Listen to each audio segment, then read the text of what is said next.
Voilà. Bonjour à toutes et à tous. Merci infiniment d'être là. On se retrouve donc pour cette conférence avec une thématique qui va nous parler du lien entre beauté et spiritualité. Je disais tout à l'heure que, et je vais repartir sur cet aspect-là, je disais tout à l'heure que nous sommes dans un monde de paraître et que ce lien entre beauté et spiritualité, il n'est pas forcément fait, il n'est pas forcément évident. Et c'est pourtant, à mon avis, et je peux vraiment le dire aujourd'hui d'expérience, c'est pourtant un des principes actifs, je pense, fondamental de l'anti-âge, un des principes actifs vraiment fondamentaux de l'anti-âge. Combien je vois de femmes qui ont une vie parfaite, ont une alimentation parfaite, dépensent des fortunes en cosmétiques, des fortunes en soins, des fortunes pour leurs cheveux, des fortunes pour tout un tas de choses. Et mon Dieu, j'ai la sensation qu'elles vieillissent beaucoup plus vite que les autres. Et il y a 10, 15 ans, je m'interrogeais. Je me disais, mais comment c'est possible de voir quelqu'un qui est aussi attaché à prendre soin d'elle, aussi attaché à faire tout ce qu'il faut, à avoir une hygiène de vie absolument parfaite. Et au final, j'ai la sensation qu'elles vieillissent plus vite que les autres. Qu'est-ce qui se passe? Et aujourd'hui, à 54 ans, j'ai compris. Aujourd'hui, à 54 ans, j'ai compris que, en fait, dans ces femmes-là, il manquait l'essentiel. Et l'essentiel, c'est le ciel. Jeu de mots que je ne voulais pas faire, il se fait tout seul. L'essentiel, c'est le ciel. C'est-à-dire que, merci de fermer vos micros, sinon je vais avoir du bruit de fond qui est pas agréable à entendre. Merci beaucoup. Et en fait, j'ai réalisé que quand les forces vives de la jeunesse nous lâchaient, parce qu'à un moment, elles nous lâchent, c'est dans l'ordre des choses, et c'est probablement aussi pour nous forcer à aller chercher des ressources ailleurs, pour nous forcer à aller chercher la beauté autrement. Et c'est précisément ça que m'a enseigné mon vieillissement, en tout cas, c'est me dire, bon, bah, ok, le corps et le visage est plus du tout comme à 20 ans, comme à 30 ans, mais j'ai eu la chance de comprendre que ma relation au divin et la place que j'ai fait au divin dans ma vie, eh bien, c'est venu combler les forces vives de la jeunesse. C'est venu faire la différence entre ce que je disais tout à l'heure, entre l'esthétique et la beauté. L'esthétique, c'est la jeunesse, tout est en place, tout est pulpeux, tout est beau, on peut faire tous les excès du monde, le corps est un tank, on encaisse, on encaisse, on encaisse et tout va bien et on pense qu'on est éternel. Alors oui, on est éternel, mais on n'est pas éternel dans le corps, on est éternel dans l'âme. Et c'est à partir du moment où ce switch-là se fait, c'est-à-dire de comprendre que oui, je dois m'occuper de moi, oui, je dois avoir une vie saine, oui, je dois m'occuper de ma peau, oui, oui, tout un tas de oui, on coche tous les oui à ce niveau-là, mais s'il n'y a pas le pilier de la spiritualité, c'est perdu d'avance. Je pourrais dépenser tout mon argent dans les cosmétiques, dans les compléments alimentaires, dans les soins, dans les cures, dans tout ce qui existe. S'il manque ce pilier de la connexion au divin, ou en tout cas de la recherche du divin, parce que le simple fait déjà de rechercher cette connexion, c'est déjà de la spiritualité. Ici, il ne s'agit pas de devenir des bodhisattvas, il ne s'agit pas de devenir des bouddhas, il ne s'agit pas de laisser tomber tout le matériel et de se consacrer à Dieu du matin au soir. C'est pas ça la question. Puis d'ailleurs, dans cette partie du monde, on ne peut pas avoir ce type de vie. Sinon, on devient très vite une paria et ça fonctionne pas. C'est-à-dire que nous, dans cette partie du monde, nous devons composer avec le capitalisme et la spiritualité. Et c'est vraiment cette spiritualité, elle est pas forcément non plus dans le fait de méditer du matin au soir ou de prier du matin au soir. Ce que j'ai envie d'amener dans cette conférence, c'est que la spiritualité, c'est déjà les croyances. Quelles sont vos croyances? Quelles sont vos croyances véritables? Les croyances, on a la sensation que c'est je crois en Dieu ou je crois pas en Dieu. Oui, alors ça c'est on va dire c'est les fondements, c'est la base. Mais en vérité, les véritables croyances, c'est pas ça. Les croyances, c'est tous les mots que vous dites chaque jour. Si vous voulez véritablement connaître vos véritables croyances, celles de votre inconscient, écoutez-vous parler toute la journée. Combien de fois vous dites c'est pas possible? Combien de fois vous dites j'y arriverai pas? Combien de fois vous dites c'est nul, c'est moche, c'est con? Combien de fois vous dites des mots qui n'ouvrent que des mondes négatifs? En fait, les véritables croyances, c'est là qu'elles se posent. C'est pas de s'asseoir et de se dire ah ben moi je crois en Dieu et je crois en Jésus, je crois en Marie, je crois à Bouddha, je crois en Allah, je fais ma prière, tous les jours, je fais ma méditation tous les jours, moi je suis spirituelle.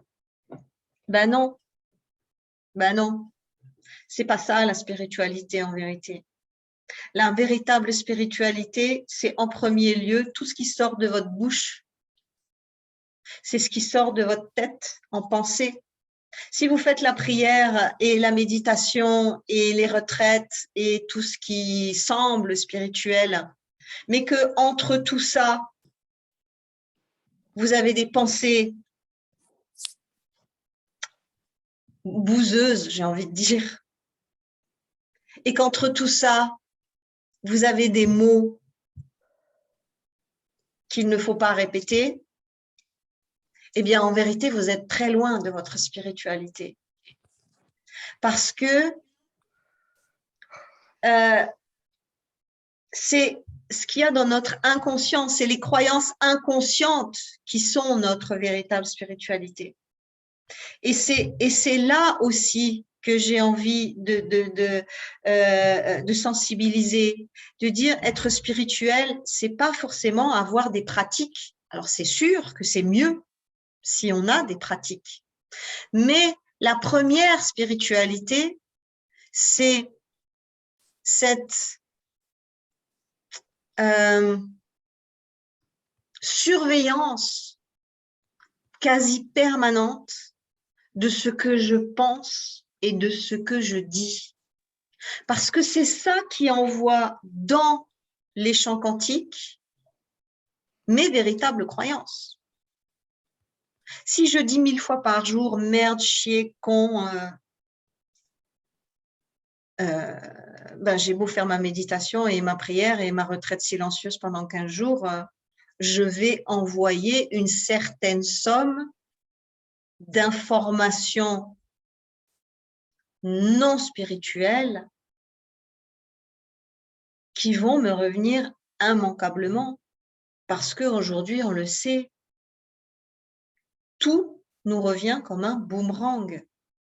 Tout fait en sorte que ce que j'envoie ce que j'envoie à l'univers, mais renvoyé immédiatement sous la forme de circonstances, situations physiques, émotionnelles, mentales, qui auront pris forme dans ce que je vais raconter au quotidien. Donc, beauté et spiritualité vont de pair, vont de pair. On ne peut pas rester belle, jeune, fraîche, éclatante si on passe son temps à dire des mots noirs, si on passe son temps à dire, à penser des choses noires. Et toutes les méditations du monde ne pourront jamais rattraper ça. Parce qu'un mot, c'est comme une feuille, c'est comme la feuille d'un arbre à l'automne qui s'envole. On ne sait pas où elle va. On ne sait pas. On ne peut plus la rattraper. Donc, la spiritualité, on a toujours l'impression que c'est quelque chose de waouh, c'est grand, c'est immense, c'est haut, c'est inaccessible. Oui et non. Oui et non. Non, parce que notre quotidien demande une spiritualité qui est tellement plus simpliste que ça, qui est tellement… Alors, je ne dis pas simple, je dis simpliste. Parce que ce n'est pas simple de se surveiller en permanence, parce que ce n'est pas simple de se rectifier en permanence, parce que c'est ça qu'on doit faire. Et même moi qui vous en parle aujourd'hui, je suis loin d'être aboutie. Loin d'être aboutie, parce que s'il vous plaît, merci de fermer vos micros. Je suis très loin d'être aboutie parce que je suis comme vous, je suis en chemin. Je suis en chemin et on a beau… Et on a beau savoir les choses, c'est pas parce qu'on les sait qu'on les a complètement intégrées. C'est un travail de surveillance permanente, permanente, permanente. Ça, c'est vraiment le premier point que j'avais envie de développer, déjà de dédramatiser le côté spirituel, parce qu'en fait, être spirituel dans son quotidien, c'est donné à tout le monde à partir du moment où on est d'accord de faire ce travail de surveillance et de correction. Je me surveille, je corrige. J'ai mal pensé, ah, je le vois, je corrige. J'ai mal parlé, ah, j'ai dit ça, j'efface ce que je viens de dire, je reformule.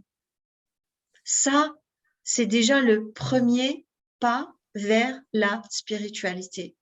Et concernant la beauté, c'est encore beaucoup plus évident. On ne peut pas se regarder tous les jours dans un miroir. Qu'est-ce qui se passe? Ouais, pourtant, Sonia, est-ce que vous voulez bien fermer votre micro? Galaxy A10, est-ce que vous voulez bien fermer votre micro, s'il vous plaît? Alors, tu avais des questions. Merci. Merci, maman, t'es la meilleure. C'est tellement bien. Bon, je dois faire cette course dont on a discuté tout à l'heure. Bon, je viens à l'hôpital. Je reviendrai chez toi plus tard, d'accord? Parfait. À tout à l'heure. On se rappellera. Je t'aime. Et toi, je t'aime aussi. Tu t'en vas, toi aussi? J'ai plutôt intérêt. La patronne est détachée. Voilà, j'ai trouvé l'intrus. Pardon. Ok. Ok, d'accord. Alors, ce que je veux dire, c'est que… Est-ce que vous m'entendez?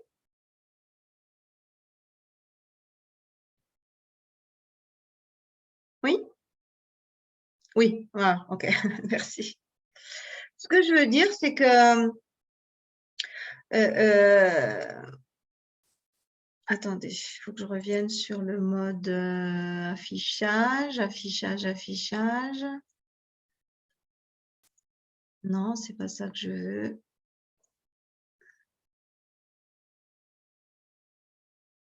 Il y a de l'écho. Oui, justement, c'est ce que j'essaye d'enlever.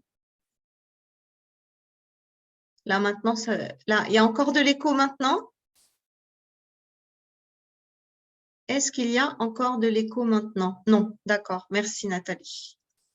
J'essaye juste de mettre plein écran, mais j'y arrive pas. Non.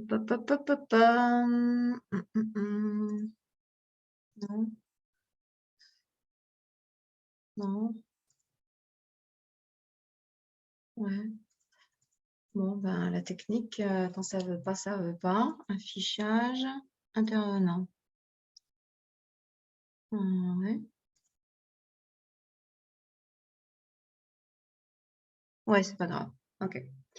Bon, allez, on va le garder comme ça. Je sais plus où j'en étais. Je sais plus où j'en étais. Est-ce que quelqu'un suit?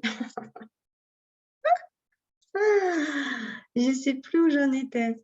Oui, ça y est, je disais que par rapport à la concrètement par rapport à la beauté, tout ça c'est encore plus évident. C'est-à-dire que quelqu'un, une femme qui se trouve moche, se trouve laide, se trouve vieille, qui n'arrête pas de se le dire quand elle se voit dans le miroir, qui n'arrête pas de le penser, qui n'arrête pas d'en faire une croyance profonde. Mon Dieu, mais il ne pourra rien lui arriver de mieux que ce qu'elle croit en permanence. Et c'est ça aussi la spiritualité, c'est combattre ces démons dans sa tête. Et au bout d'un moment, d'essayer de hacker son cerveau, pour évacuer cette vision de soi-même, évacuer ces pensées incessantes sur soi-même qui ne font que nous diminuer. Et là, l'astuce, c'est de faire un petit peu comme les enfants. Ok, ben, je me trouve grosse, mais beaucoup moins qu'hier. Je trouve que je suis beaucoup moins gonflée qu'hier ou beaucoup moins ridée qu'hier. Ah, mais tu as meilleure mine. Ah, je trouve que j'ai meilleure mine. Ah, mais là, je trouve que ça s'est un petit peu amélioré. Même si c'est pas vrai, faites semblant. Hackez votre cerveau. Ne laissez pas toute cette programmation négative que le monde de la beauté vous met toujours face à vous, ne laissez pas cette programmation vous envahir et vous soumettre. Bien sûr qu'on n'est pas toujours sublime, bien sûr qu'on n'est pas toujours en forme, mais on ne le regarde pas. Et on se trouve toujours quelque chose de bien, on se trouve toujours quelque chose de beau, on se trouve toujours quelque chose de valorisable. Et il n'y a que comme ça qu'on peut traverser ces mauvaises programmations en permanence et faire en sorte que ce qu'on pense de soi, c'est positif. Alors, peut-être qu'on ne va pas se trouver une princesse tous les jours, mais déjà, si on arrête de se dire « je suis vieille, je suis moche, je suis ridée, je suis grosse », déjà, si on arrête ça et qu'on commence à se dire « ah, j'ai meilleure mine qu'hier, ah, mais ça, je vais mieux, ah, je trouve que c'est mieux », commencer progressivement à aller vers une dialectique, une diction. Regardez la magie des mots. La bénédiction, ça veut dire quoi? Littéralement.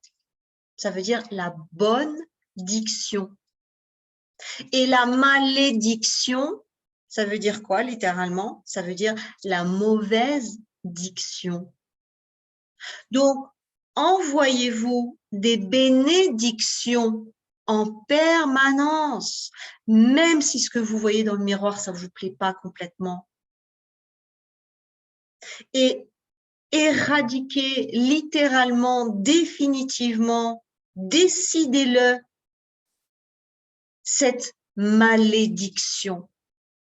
Parce que littéralement, on s'envoie soi-même des malédictions. et particulièrement sur notre corps et notre beauté et notre apparence. Ça, c'est fondamental. Rentrez dans la bénédiction. Rentrez dans la bénédiction de vous-même et rentrez aussi dans la bénédiction pour les autres. Il y a quelque chose d'extraordinaire que j'ai compris il y a quelques années seulement. Il m'a fallu 54 balais pour comprendre ça. Enfin non, il y a quelques années. J'irai 52 ans. Ça concerne la critique. J'ai réalisé que sur un plan quantique, quand on critique quelqu'un, en fait, on se critique soi-même. Parce que dans le champ quantique, nous ne formons qu'un. Et comme nous ne formons qu'un, quand je fais une malédiction sur quelqu'un, c'est-à-dire une mauvaise diction sur quelqu'un, en réalité, je me l'envoie à moi-même. Waouh! Énorme. Donc ça aussi, ça fait réfléchir.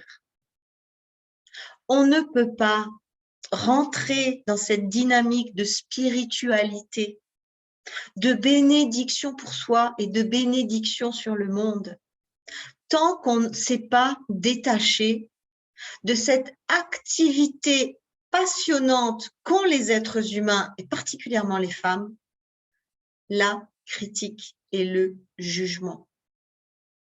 Tout ce que vous critiquez sur l'autre vous revient en pleine face et de manière brutale. Et de plus en plus brutale. Pourquoi? Parce qu'on est entré dans une époque, on est entré dans une énergie, on est entré dans une nouvelle ère quantique où tout s'accélère et où tout nous revient en pleine face, quasi immédiatement. Il y a 50 ans, 100 ans, le karma, il retombait sur les descendants. C'était lent. Hein, dans la Bible, c'est écrit, c'est le fils qui payera les fautes du père. C'est fini. C'est chacun qui paye ses fautes tout de suite. Et ça, il faut vraiment le comprendre parce qu'on est vraiment dans cette énergie où tout s'est accéléré.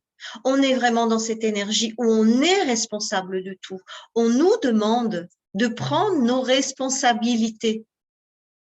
On nous demande de nous aimer avant tout et avant qui que ce soit.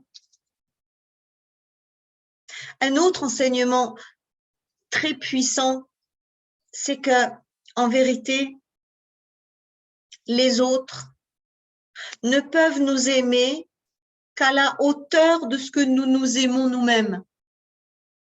En vérité, l'amour que nous nous portons est comme une permission, un degré de permission que nous donnons aux autres pour nous aimer. Et le drame de tellement de femmes qui cherchent l'amour à tout prix et qui ne le trouvent pas.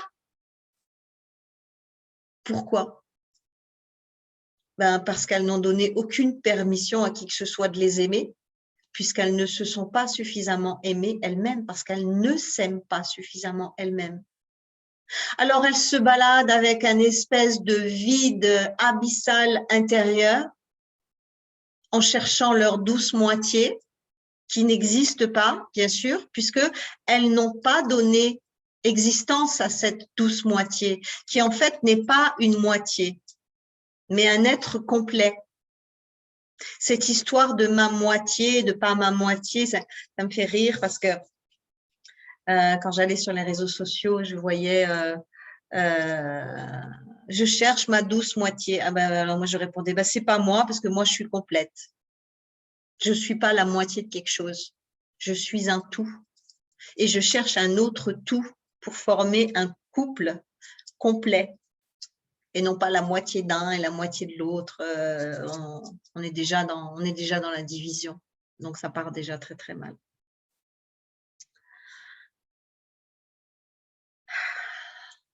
Les croyances sont fondamentales. Les croyances sont fondamentales. Si je crois que je vais vieillir, je vais vieillir. Si je crois qu'à 50 ans, je suis vieille, ben à 50 ans, vous serez vieille. Moi, j'en ai 54, je ne me suis jamais sentie aussi jeune. Et c'est pas que je veux pas vieillir, je ne crois pas au vieillissement. Bien sûr que mon corps il vieillit, c'est plus le même qu'avant, mais mon esprit, lui, il est éternellement jeune, éternellement pétillant. Pourquoi? Mais parce qu'il est immortel. Et c'est à ça qu'on doit se reconnecter. Et c'est ça le véritable lien entre la beauté et la spiritualité. C'est comprendre que nous ne sommes pas ce corps vieillissant. Nous sommes bien plus que nous-mêmes. Et c'est en se reliant à cette splendeur intérieure qui n'est autre que le reflet du divin. C'est en se reliant à cette splendeur intérieure qu'on se rend compte qu'au final, oh, ben ça me régénère le corps. Et puis finalement, je vieillis pas si vite que ça. Puis waouh, waouh, waouh, waouh, finalement, waouh. Et plus je vais m'abreuver à cette source, et plus je réalise que mon vieillissement est ralenti, et plus je m'éloigne de cette source, et plus je me rends compte que mon vieillissement est accéléré. Malgré mon hygiène de vie, malgré le sport, malgré les compléments, malgré les chichis, malgré les cocos.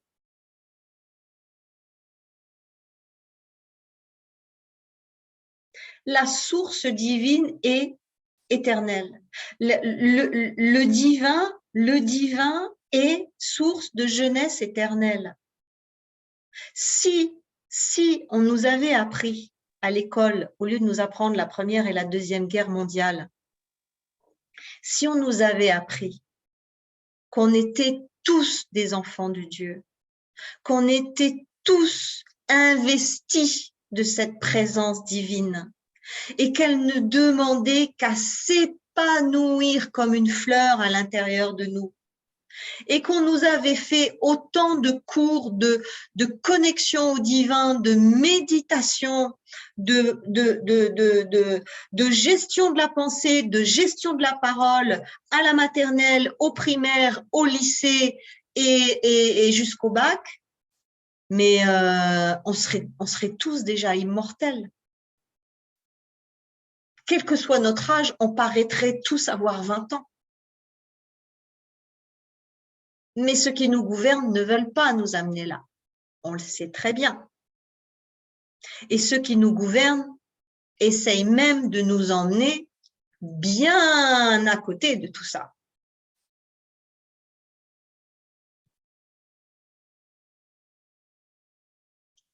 C'est ça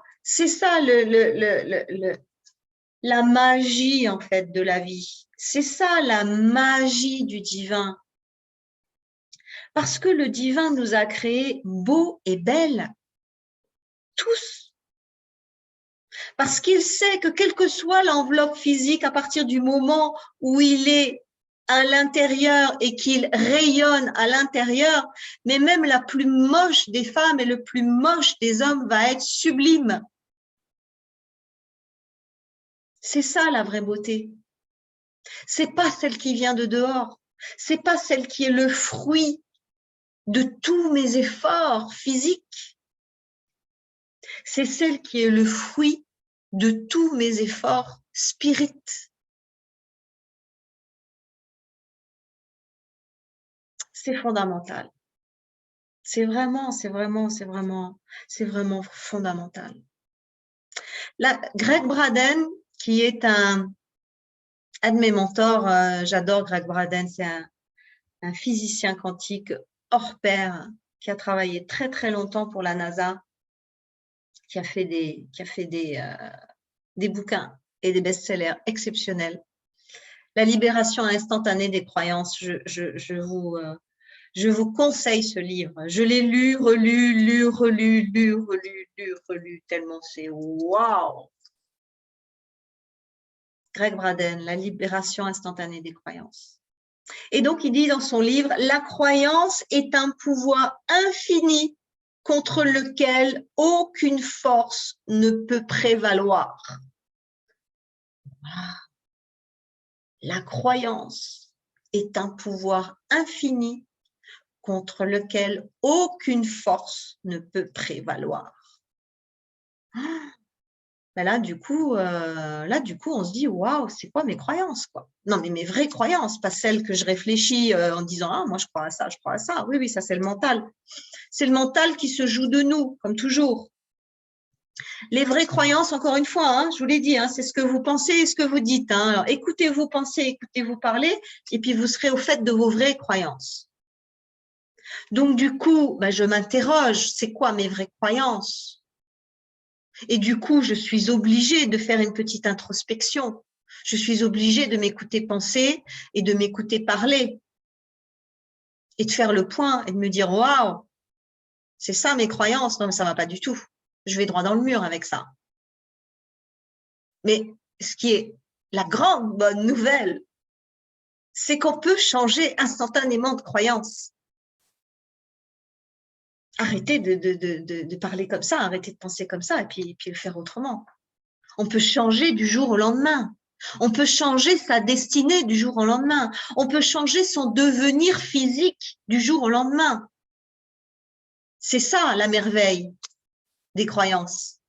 C'est que c'est le magasin et on prend ce qu'on veut au final. Alors, c'est sûr qu'il y a des croyances qui sont beaucoup plus ancrées, qui vont créer des patterns et qui vont un petit peu nous balloter. Mais bon, il existe des méthodes, il existe des techniques de libération des croyances limitantes. Ça fait partie d'un de mes accompagnements que j'adore d'ailleurs. Mais on peut se corriger soi-même. On n'a pas forcément besoin de quelqu'un. On peut facilement faire un retournement. Comment ça se fait? Il faut juste le décider. Mais pas le décider avec la tête. Parce que là-dedans, c'est la soupe, c'est la foire à la saucisse. On a, je ne sais pas, 5000 croyances, 5000 idées par jour qui passent dans notre tête, qui ne nous appartiennent même pas. D'ailleurs, on ne sait même pas à qui elles sont, mais elles passent. Donc, ce n'est pas là que ça se prend. C'est là, dans le bide. La décision, elle est là, dans le bide. Quand je la prends, et je veux. Je désire. Je désire, mais avec un désir intense. Parce qu'en fait, le désir intense, c'est la seule chose qui peut changer le monde.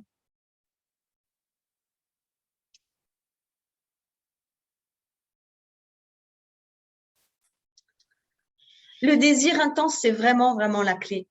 Quand on veut vraiment, vraiment quelque chose. Le problème, c'est que on nous a fait grandir dans un monde où on veut tellement de choses, mais tellement de choses. Mais je parle aussi pour moi, hein, encore une fois, hein, pardon. On veut tellement de choses qu'on n'arrive plus à se focaliser sur un truc. Oh non, moi je voudrais ça, puis un peu de ça, puis un peu de ça, puis un peu de ça, puis ça, puis ça, puis ça, puis ça, puis ça, puis du coup, on n'a rien. Pourquoi? Parce qu'on n'arrive pas à focus sur un truc. Parce qu'en fait, qu'est-ce qui fonctionne dans les croyances? C'est la vibration. Tout est vibration, vous le savez. Tout est vibration. Le code, c'est la vibration. Et quand je veux quelque chose d'intensément, eh ben, j'émets la vibration correspondante. Et en émettant la vibration correspondante, ben, je vais tout faire pour capter ce qui est dans ce champ-là et attirer à moi ce qui correspond à la vibration. Mais comme je veux un truc, mais pas si profondément que ça, et puis, oh, puis je voudrais ça, mais pas si profondément que ça. Donc, en fait, on a de désirs vibrants pour plus rien. On veut un peu de tout, mais on veut plus rien intensément. On s'accroche plus à un truc, dire ça, je veux ça. Et puis d'ailleurs, si on est vraiment honnête avec soi-même,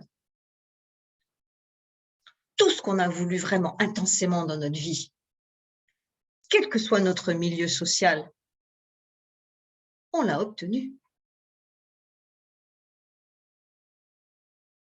Et tout ce qu'on n'a pas obtenu, c'est parce qu'au final, il n'y avait pas ce désir profond, vibrant, duquel on n'a pas dérogé. Donc, quand je veux rester belle, quand je veux rester jeune, quand je veux maintenir ma beauté, ça doit aussi être un désir vibrant. Pas juste, oh, je fais un petit peu de ci, puis un petit peu de ça. Ah, ben j'ai tout fait, mais je vieillis quand même. Ben non, non, il manque l'essentiel. C'est quand c'est aligné que les choses, elles se manifestent. Quand ce que j'ai pensé, ce que j'ai dit et ce que je ressens et ce que je fais vont dans le même sens.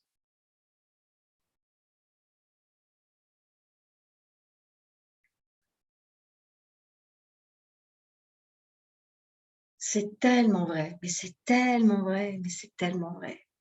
Je le vois, je le vois, je le vois en consultation, je le vois tout le temps, tout le temps. Celles qui ont un problème et qui sont déterminées, elles en veulent plus, c'est bon, ça fait 10 ans qu'elles ont ça, maintenant elles en ont marre, il faut que ça cesse, il faut que ça change, là, elles ont pris la décision et là, elles arrivent chez moi. Ah, et là, je peux les aider parce que c'est aligné. Puis, il y a toujours celles qui tournent autour du pot. Oui, mais j'ai tout fait, mais j'ai tout essayé, mais j'ai tout... on sent que on va faire encore quelques tours de roue, c'est pas là.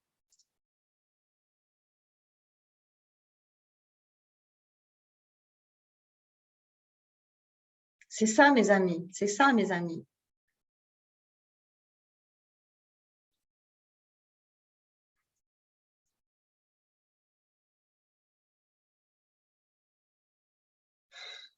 J'ai envie aussi, ouais, j'ai envie d'aborder un aspect qui est très, très, très d'actualité, et qui concerne notre devenir physique, qui concerne notre beauté dans son sens vraiment le plus large. On est en train de nous imposer un monde ultra technologique. On est déjà dans un monde ultra technologique, mais ce qui nous arrive, là, ce qui va arriver, on va passer 10 crans au-dessus en très peu de temps. Et là aussi, il y a un énorme danger. Il y a un énorme danger parce que l'être humain est en train, pour des raisons de praticité, pour des raisons de modernité, pour des raisons de soi-disant progression, pour des raisons de soi-disant évolution, il est en train de perdre son âme. Et j'ai même envie de dire de vendre son âme au diable. L'ultra, le méta qui nous arrive a pour objectif de nous voler notre âme. On est déjà arrivé à un niveau préoccupant concernant les réseaux sociaux et concernant l'image que les jeunes générations se font de la beauté. On est déjà arrivé à un niveau préoccupant d'égocentrisme et d'esthétique, de suresthétique à outrance, où justement il n'y a plus d'âme, où justement il n'y a plus de lumière. Et c'est quelque chose qui va se développer encore plus. Et là, on va nous demander de faire des choix. On va nous demander de faire des choix.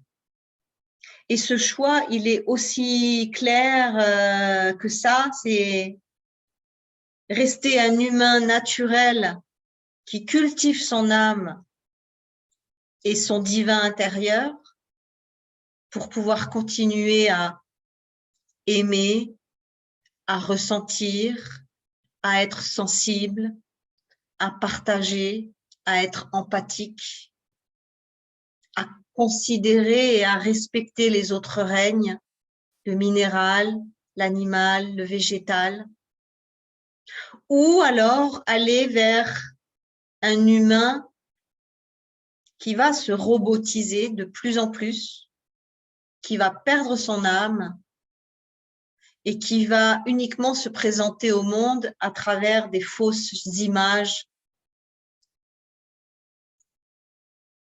le métaverse, les hologrammes, tout ce qui va arriver.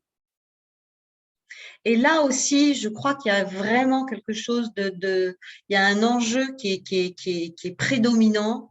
À un moment donné, le oui et le non ne vont plus simplement être un oui ou un non pour recevoir une piqûre, pour recevoir une puce, pour recevoir quelque chose. En fait, ça va être je garde mon âme ou je donne mon âme. La véritable question, elle est là, en fait. L'enjeu masqué, il est là, en fait.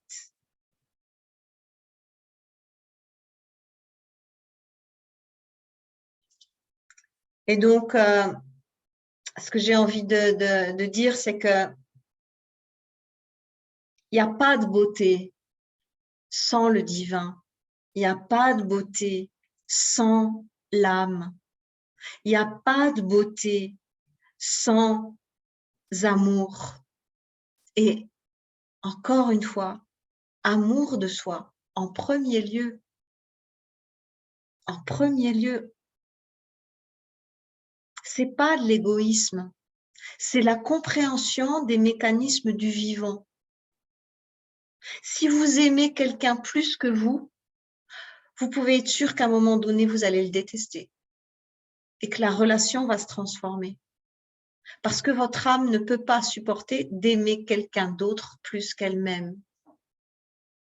On doit aimer l'autre, mais on ne peut pas le faire tant qu'on ne sait pas aimer et reconnu soi-même. Nous avons une chance, mais phénoménale, phénoménale. On est arrivé à une époque où tous les enseignements spirituels sont à portée de tous. On est arrivé à une époque où il n'y a plus de secrets. Les seuls secrets sont des secrets sombres, ténébreux. Les secrets de lumière ont tous été révélés dans toutes les traditions. Vous voulez le chamanisme, allez-y, c'est open. Vous voulez ceci, allez-y, c'est open.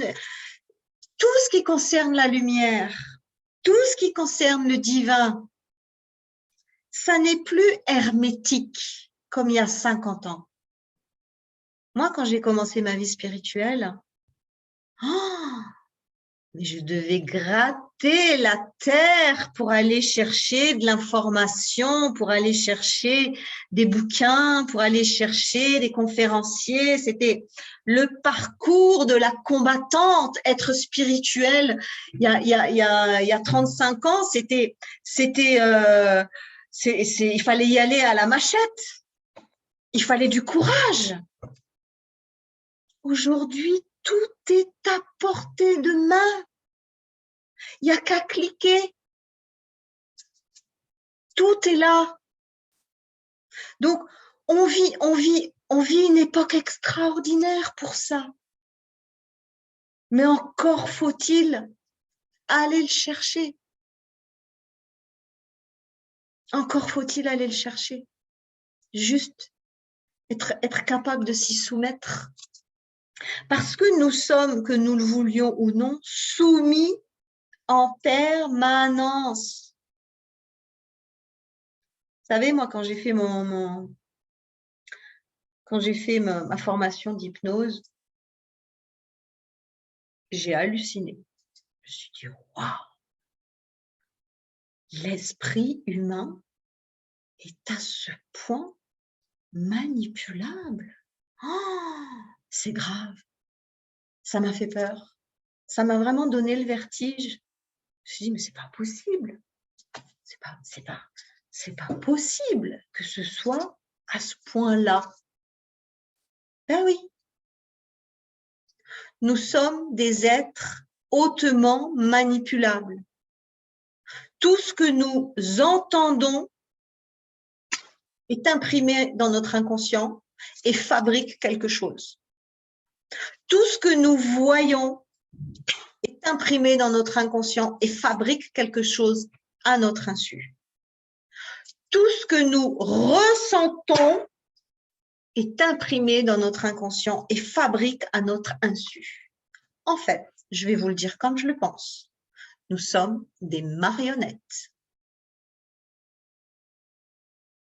Et quand je me soumets à 4 heures de télévision sur les crimes, les meurtres, les abominations que nous sert la télévision, je donne du crime, du meurtre et des abominations à mon inconscient. C'est dans la boîte.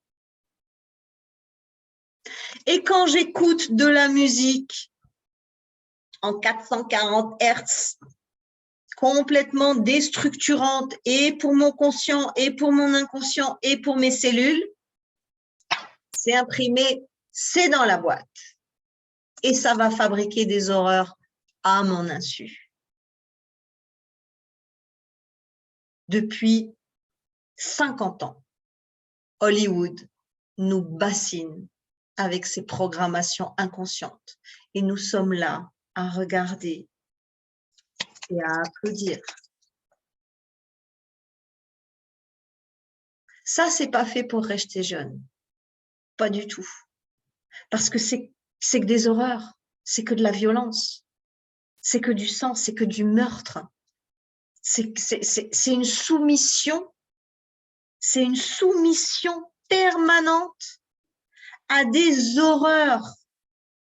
Puis après, moi, je suis dans ma petite vie. Puis, oh là là, mais oh là là, ça c'est dur. Oh là là, mais qu'est-ce qui m'arrive? Oh mais pourquoi? Mais non, mais j'ai problème sur problème, quoi. Non mais pourtant, je suis quelqu'un de bien. Je suis bonne. J'aime les gens. Je suis gentille. Je suis empathique. Je suis généreuse. Oui, mais il m'arrive que des merdes. Pourquoi? Bah parce que j'ai laissé rentrer toutes ces programmations et que ça fait son job. Donc là aussi, la spiritualité, c'est aussi se retirer des programmations négatives et se soumettre à des programmations positives. Parce qu'on est comme ça, nous les êtres humains. On est impressionnable et imprimable. C'est triste, c'est triste. À quel point? Et si on ne fait pas attention et que je regarde toujours ces publicités de petites nanas qui ont même pas eu leurs règles et qui font déjà de la pub pour de l'antiride, si je me soumets à ça en permanence, les magazines féminins, le machin, le truc, mais au bout d'un moment, mais je me déteste. Je me déteste parce que je me trouve moche. C'est comme ce que je viens de dire, je me trouve pas moche. Mais vous voyez ce que je veux dire, c'est ça aussi la spiritualité. C'est comprendre que tout m'impacte et tout m'impacte de façon puissante. Et que j'ai quand même le choix. Ok, je suis un être excessivement impactable. Mais j'ai un choix. Je peux choisir à quoi je me soumets en termes d'audio, de visuel et de ressenti. Et donc, du coup, je deviens maître de ma propre programmation. Et plus je me retire des programmations négatives, et plus je me mets dans les programmations positives, et plus je reste dans ma lumière, et plus je reste dans ma lumière, et plus je suis en connexion avec ma beauté, et plus la lumière passe. C'est ça, c'est la définition des alchimistes qui est la plus juste en matière de beauté. L'esthétique est vouée à faner, alors que la beauté, c'est quand la lumière passe. Et cette lumière, c'est à nous de la chérir, c'est à nous de la connecter et c'est à nous de la chérir. Parce que personne ne le fera à votre place. Même votre mari qui est dingue de vous, il ne pourra pas faire ça à votre place.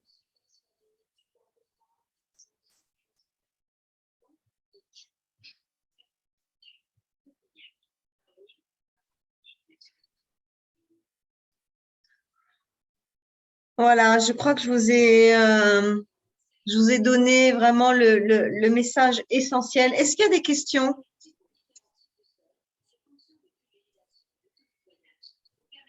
N'hésitez pas à ouvrir vos micros.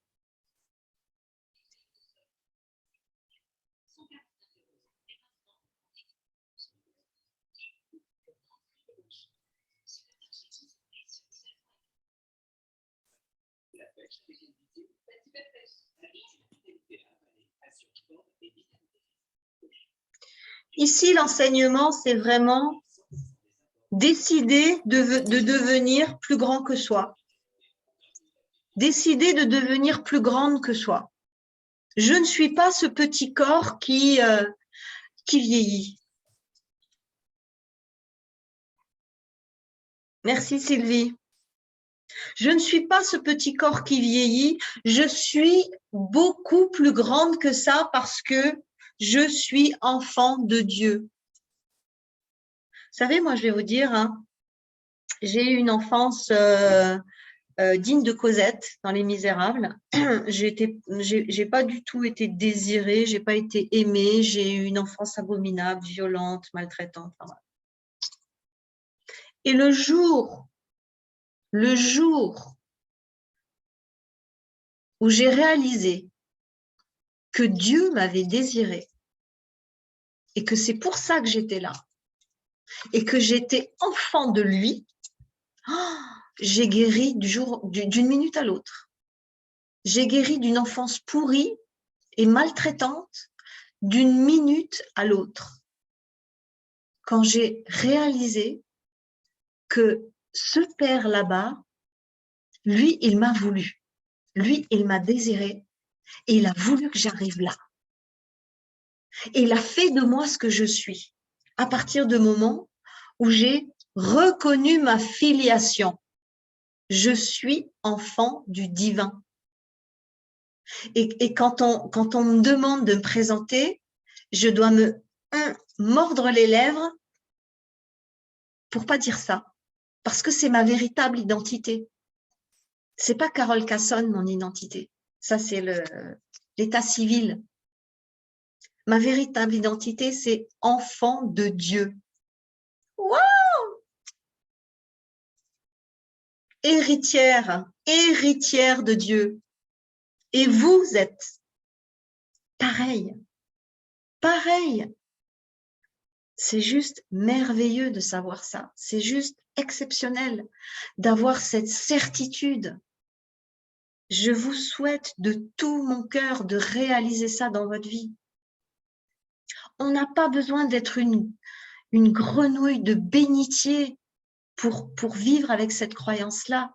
On n'a pas besoin d'être catholique ou chrétienne ou what else. Non, c'est donné à tout le monde de connecter avec ça, de comprendre ça et de savoir ça. L'amour est mon essence. L'amour est mon essence, c'est mon carburant.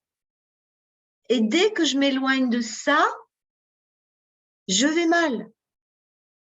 Et dès que je me soumets à quelque chose qui ressemble pas à de l'amour, je vais mal et je vieillis et je deviens malade et je deviens moche.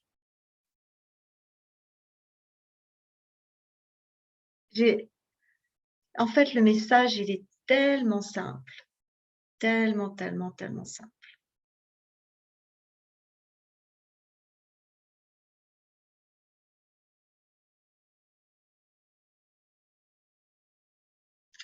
Merci, Croyot. Alors, je vais vous laisser là. J'avais promis de ne pas faire plus d'une heure parce que sinon, après, c'est trop long et puis il n'y a plus personne qui écoute quand c'est trop long. Et s'il n'y a pas de questions, je vous remercie. Je vous rappelle notre programme beauté holistique sur 6 mois avec 2 cours par mois où j'essaye toujours d'aborder la spiritualité dans chacun de mes outils, même dans le gommage du visage. Je me débrouille toujours pour amener cette dimension spirituelle. C'est quoi le message très simple? Je vous encourage à réécouter la présentation depuis le début alors. Voilà, merci infiniment pour votre écoute. Merci Carole, très Merci. intéressant. Merci. Je te remercie de tout cœur vraiment. Merci, je merci suis à d'accord vous. avec toi. Merci. Merci beaucoup. Qui a parlé? Marie-Jeanne. Marie-Jeanne, merci du fond du cœur. Depuis que je te suis d'ailleurs, je suis très contente parce que je cherchais, je me suis toujours intéressée et je suis très contente de tout ce que tu m'apportes depuis toujours. Formidable. Merci beaucoup. Merci pour ton retour, Marie-Jeanne. Ça me touche beaucoup. Vraiment, vraiment. J'ai voué ma vie à l'accompagnement des femmes. J'ai pas eu d'enfants, j'ai pas eu la chance d'avoir des enfants, mais j'ai l'immense chance de pouvoir accompagner énormément de femmes vers un autre chemin, vers le chemin qui les redirige vers elles-mêmes. Et pour moi, je le vis comme une vraie bénédiction. Tu es formidable, je te félicite vraiment, tu m'apportes beaucoup. Merci. Merci à toi. À bientôt. À bientôt. À bientôt. Au revoir. Au revoir, merci. Elle